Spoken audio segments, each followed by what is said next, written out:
اور حدیث یہ کہتی ہے کہ جو شخص چاہتا ہے کہ اس کے لیے جنت کا دروازہ کھلے، اسے جہاد کو اختیار کرنا چاہیے۔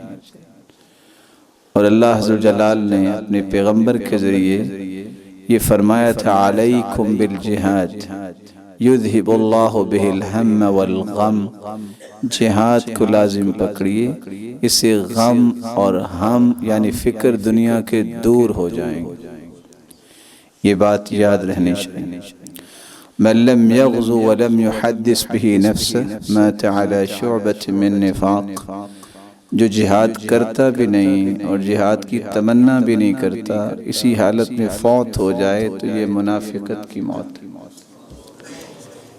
دوسرا مقدمہ یہ ہے جو سمجھنے والا ہے کہ جہاد جب یہ اسلام کا حصہ ہے تو جہاد کا مطلب جہاد ہے، دہشت گردی نہیں۔ عالم کفر اس فرق کو مٹانے کی کوشش کر رہا ہے ڈس انفارمیشن کے ذریعے۔ جہاد کس کو کہتے ہیں؟ وہ ولی الامر کے حکم کے تابع ہوتا ہے۔ کوئی اکیلا انسان کسی قسم کی اس طرح کی ایکٹیویٹی کرے گا، خواہ وہ نیک نیتی سے کرے، وہ جہاد نہیں کہلوائے گا۔ 1400 سال کی تاریخ آپ کے سامنے ہے۔ جہاد 3 جگہ پہ فرض عین ہو جاتا ہے۔ کتنی جگہ؟ سب سے پہلی جگہ جب مسلمان اور کافروں کی صفیں آپس میں ایک دوسرے کے سامنے آ جائیں۔ یا ایہا الذین آمنوا اذا لقیتم الذین کفروا زحفا فلا تولوہم الادبار، جب مسلمان اور کافر آپس میں مڈبھیڑ ہو جائیں تو وہاں بزدلی نہ دکھاؤ۔ ومن یولہم یومئذ دبرہ إلا متحرفا لقتال أو متحيزا إلى فئة فقد باء بغضب من الله، جس نے بزدلی دکھائی، ہاں پیمترا بدلنے کے لیے پیچھے نہ ہٹے یا کوئی حکمت نہ ہو، جس نے بزدلی دکھائی اور بھاگ نکلا، یہ اللہ کا غضب لے کے بھاگے گا اور جہنمی بن کے بھاگے گا اگر یہ توبہ کیے بغیر درا۔ یہاں فرض عین ہے۔ دوسری جگہ جب دشمن مسلمانوں پہ حملہ آور ہو جائے تو پھر بھی جہاد فرض عین ہوتا ہے۔ فرض عین کا مطلب ہے ہر ایک پر فرض۔ قرآن مجید میں اللہ فرماتے ہیں، یا ایہا الذین آمنوا قاتلوا الذین یلونکم من الکفار ولیجدوا فیکم غلظہ، جب دشمن سرحدوں پہ چڑھ آئے تو نرمی نہ دکھاؤ۔ سب پہ اس وقت یہ ہے، ضروری ہے کہ مومن جو ہے وہ بزدل نہیں ہوتا۔ تیسری جگہ اذا استنصر امام المسلمین، جب وقت کا حکمران جو مسلمان حکمران ہے وہ مطالبہ کرتا ہے آ جاؤ اسلام کی سربلندی کے لیے، اب جہاد کے لیے سب شروع ہو جاؤ، تو اس کی قیادت میں وَإِذَا اسْتُنْفِرْتُمْ فَانْفِرُوا، حدیث کے الفاظ ہیں پھر باہر نکلو اور جہاد کے لیے۔ یہ 3 جگہوں کے علاوہ جہاد فرض عین نہیں ہوتا، فرض کفایہ ہوتا ہے۔ کفایہ کا مطلب اگر کچھ لوگ جہاد کر رہے ہیں تو سب کے لیے کفایت کر جائے گا۔ اس دوسرے مقدمے کے بعد تیسری بات کی طرف آئیے۔ جو اکیلا شخص ایسا کرنا چاہتا ہے اس نے تو یہ شرط ہی پوری نہیں کی، وہ جہاد کیسے کرے گا؟ وہ جہاد کیسے کرے گا جب وہ اکیلا جائے گا؟ اس کو سب سے پہلے اسلامی اصولوں کو سیکھنا چاہیے۔ اس لیے امام ابن القیم رحمۃ اللہ علیہ نے جہاد کے 13 مراتب کا ذکر کیا ہے۔ کتنے مراتب؟ آخری مرتبہ ہے تلوار اٹھانا۔ پہلا مرتبہ کیا ہے؟ علم سیکھنا۔ دوسرا مرتبہ کیا ہے؟ عمل کرنا۔ تیسرا مرتبہ کیا ہے؟ اس کی دعوت دینا۔ چوتھا مرتبہ کیا ہے؟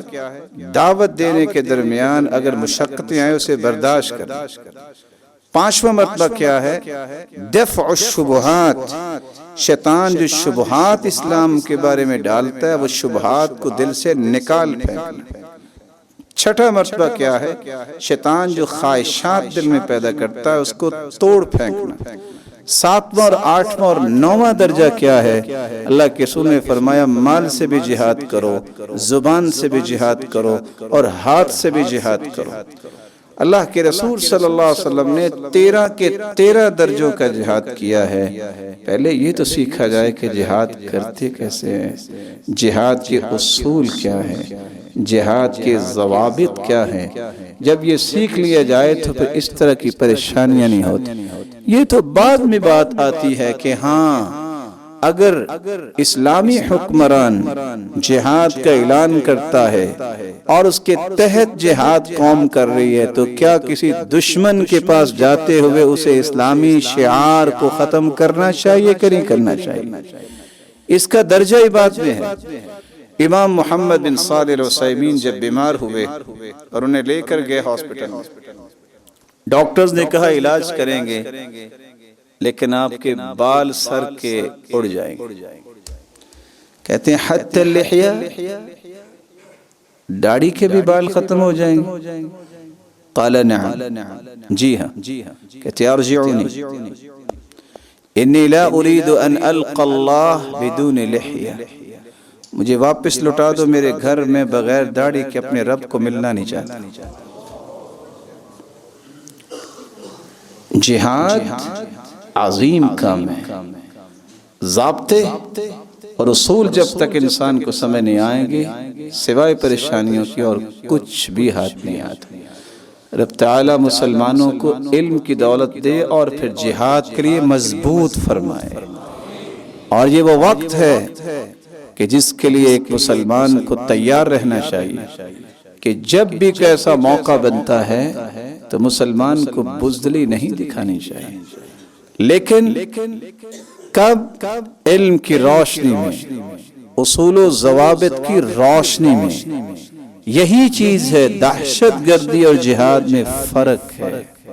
دہشت گردی اصول و ضوابط کے ساتھ نہیں ہوتی جس کا داؤ لگ گیا، لیکن جہاد کا ایک سسٹم ہے، ایک نظام ہے، اس قدر خوبصورت نظام ہے آپ سوچ نہیں سکتے کہ دشمن پہ حملہ کرنا ہے اور اس کو جا کے پہلے دعوت دینی۔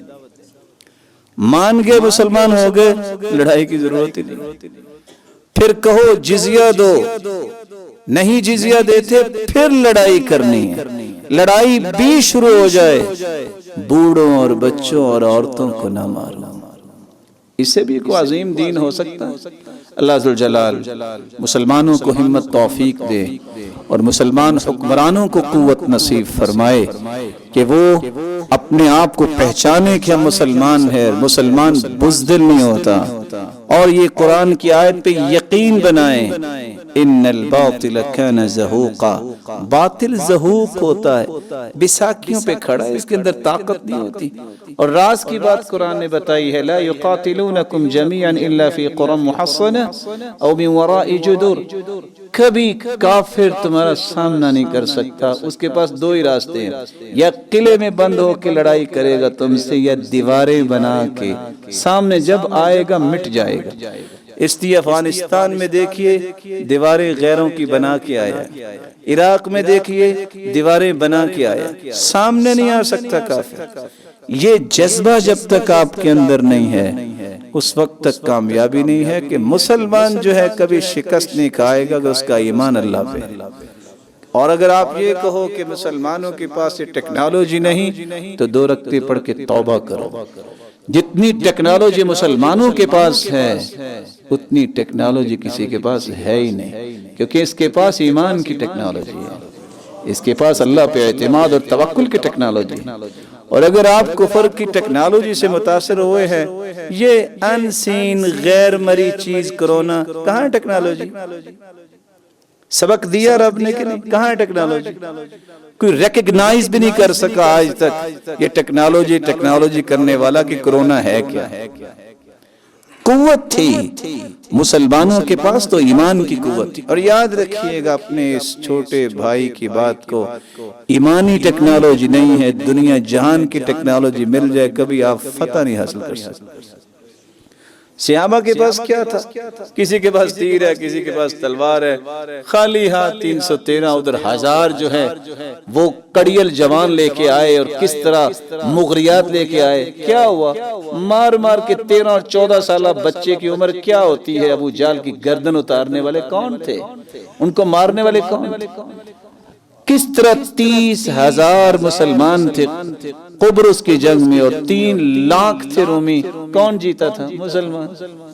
اور حالت یہ تھی کہ جب رومیوں کا جو بڑا تھا قبقلار، اس نے بھیجا کہ ذرا پتہ تو کرو، یہ 30 لاکھ، یہ 3 لاکھ کے مقابلے میں چند آگے ہیں، یہ کرتے کیا ہے؟ تو اس شخص نے واپس جا کے کہا فرسان بالنہار ورہبان باللیل، یہ دن کو گھڑ سواری کرتے ہیں، رات کو تہجد پڑھتے ہیں۔ تو قبقلار جو بہت بہادر تھا اپنے زمانے میں، کہتا ہے لفق رأسی، میرے سر اور میرے چہرے کو ڈھانپ دو۔ کہتے کیا ہوا؟ کہتا اگر یہی لوگ ہیں جن کا تذکرہ تم نے کیا ہے تو پھر میں ان آنکھوں سے وہ دن نہیں دیکھنا چاہتا جب تم سب کے سب اس مٹی کے نیچے چلے جاؤ۔ اور تاریخ گواہ ہے کہ قبقلار کا چہرہ ڈھکا ہوا تھا، اس کے ٹکڑے کر دیے تھے۔ کب؟ جب مسلمانوں کے پاس ایمان کی طاقت تھی۔ اللہ ہم سب کو ایسا ایمان نصیب فرمائے۔